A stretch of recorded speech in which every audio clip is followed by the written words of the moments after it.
بسم اللہ الرحمن الرحیم۔ آج کی اس ویڈیو میں ہم گفتگو کریں گے کہ مکہ مکرمہ کیوں کر آباد ہوا۔ شروع کرنے سے پہلے اگر آپ ہمارے چینل پر نئے ہیں تو پہلے اسے سبسکرائب کر لیجئے اور بیل آئیکن کو بھی دبا لیجئے تاکہ ہماری ہر آنے والی نئی ویڈیو آپ تک پہنچ سکے۔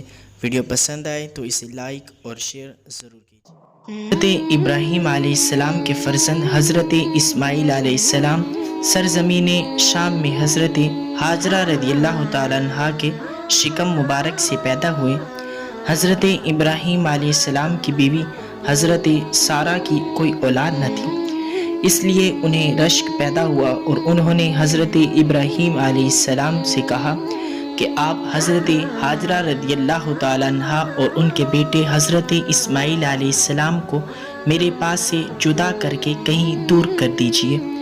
خداوند قدوس کی حکمت نے ایک سبب پیدا فرما دیا، چنانچہ آپ پر وحی نازل ہوئی کہ آپ حضرت ہاجرہ رضی اللہ تعالیٰ عنہ اور حضرت اسماعیل علیہ السلام کو اس سرزمین میں چھوڑ آئیں جہاں بے آب و گیا میدان اور خشک پہاڑوں کے سوا کچھ بھی نہیں ہے۔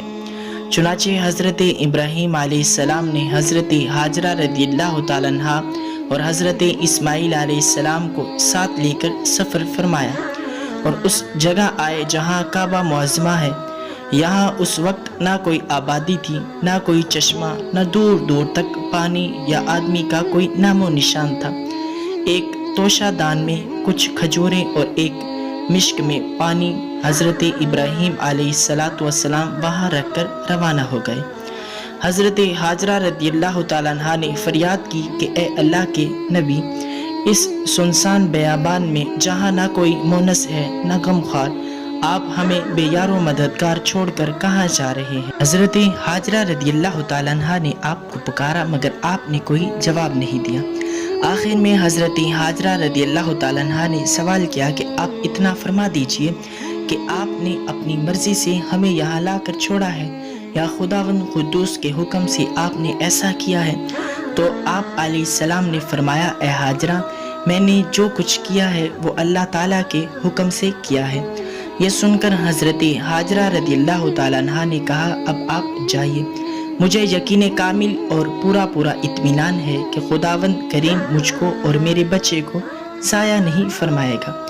اس کے بعد حضرت ابراہیم علیہ السلام نے ایک لمبی دعا مانگی اور وہاں سے ملک شام چلے گئے۔ چند دنوں میں کھجوریں اور پانی ختم ہو جانے پر حضرت ہاجرہ رضی اللہ تعالیٰ عنہ پر بھوک اور پیاس کا غلبہ ہوا اور اس کے سینے میں دودھ خشک ہو گیا اور بچہ بھوک و پیاس سے تڑپنے لگا۔ حضرت ہاجرہ رضی اللہ تعالیٰ عنہ نے پانی کی تلاش اور جستجو میں 7 چکر صفا مروہ کے دونوں پہاڑوں کے لگائے مگر پانی کا کوئی سراغ دور دور تک نہیں ملا، یہاں تک کہ حضرت اسماعیل علیہ السلام پیاس کی شدت سے ایڑیاں پٹک پٹک کر رونے لگے۔ حضرت جبرائیل علیہ السلام نے آپ کی ایڑیوں کے پاس زمین پر اپنا پیر مار کر ایک چشمہ جاری کر دیا اور اس پانی میں دودھ کی خاصیت تھی کہ یہ غذا اور پانی دونوں کا کام کرتا تھا۔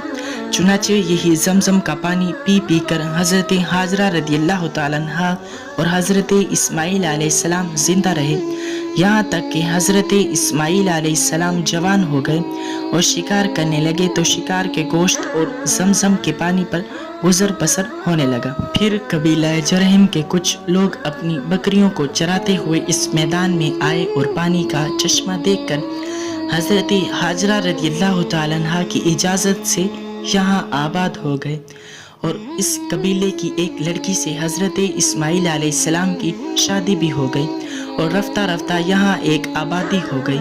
پھر حضرت ابراہیم علیہ السلام کو خداوند قدوس کا یہ حکم ہوا کہ خانہ کعبہ کی تعمیر کریں، چنانچہ آپ نے حضرت اسماعیل علیہ السلام کی مدد سے خانہ کعبہ کو تعمیر فرمایا۔ اس وقت حضرت ابراہیم علیہ السلام نے اپنی اولاد اور باشندگان مکہ مکرمہ کے لیے جو ایک طویل دعا مانگی وہ قرآن مجید کی مختلف صورتوں میں مذکور ہے۔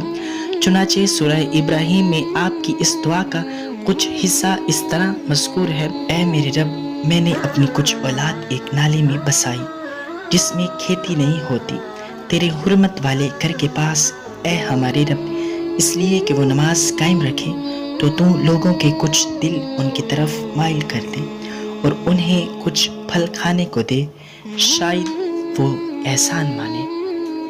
یہ مکہ مکرمہ کی آبادی کی ابتدائی تاریخ ہے جو قرآن مجید سے ثابت ہوتی ہے۔